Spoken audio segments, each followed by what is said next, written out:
Hola, ¿qué tal, amigos? Non mais toujours plus quoi. Tu ne peux pas simplement dire bonjour? C'est l'été, je parle la langue du soleil, tu vois.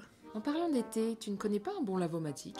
Je vois pas le rapport, mais je connaissais un bon lavoir à Hermont. Il était situé à l'angle de la rue Maurice Berthaud, l'ancienne rue de l'Abreuvoir, qui s'appelait comme ça parce qu'il y avait... Un baobab? Hein? Mais non, un abreuvoir. Évidemment que je le savais. Ce lavoir et cet abreuvoir ont résisté pendant de nombreuses années jusqu'à la Première Guerre mondiale. Ouais.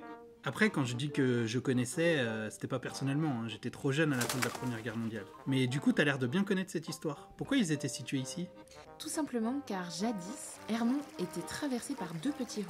Au passage, un rue, c'est un petit ruisseau, un ruisselet. Il s'agit d'un terme hydrologique vieilli pour désigner des courants d'eau faibles et de petite profondeur. Exact. L'un de ces ruisselets, le rue des Espérances, petit affluent du ruisseau de la Fontaine, venant lui-même des Cressonnières, alimente une pièce d'eau rectangulaire entourée d'un parc appelé l'étang d'Hermont sur les plans du XVIIIe siècle. C'était un petit ruisseau qui se jetait dans le lac d'Anguin.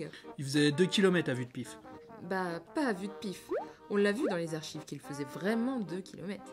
C'est vrai. Mais donc à l'époque, Hermont avait un abreuvoir dans lequel venaient boire les chevaux des voyageurs. Ça, c'était avant l'arrivée des voitures ou même des trains.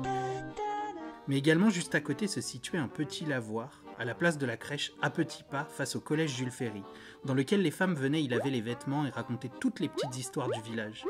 Waouh, mais c'est hyper sexiste de dire que c'était les femmes qui faisaient la lessive. Mais non, mais non! Je te taquine.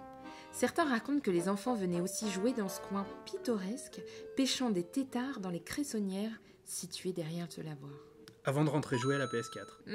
Non, je crois pas que les consoles de jeux étaient une source de divertissement avant la guerre 14-18. En tout cas, on se donne rendez-vous ici même, vendredi prochain, pour une autre source de divertissement historique. Les petits secrets d'Hermont. Ah, pas mal ça. T'as bien rebondi et bien vendu le truc. À vendredi prochain, et on n'oublie pas de s'abonner. Et c'est parti! Approchez, un billet acheté, un billet offert. Dans le fusil.